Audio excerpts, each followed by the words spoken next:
pilvisyyttä ja mahdollisesti yksittäisiä sadekuuroja. Yön alin lämpötila -1 +5 astetta. Paikoin ankaraa hallaa. Päivän ylin lämpötila 16–20 astetta. Elokuvia läpi yön. Elokuvia ympäri vuorokauden. Elokuvia koko viikon ajan.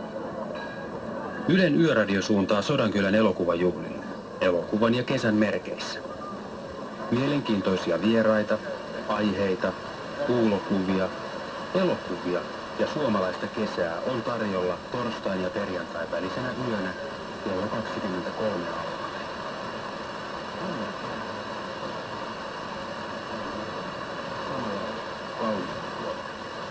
Ylen Yöradio.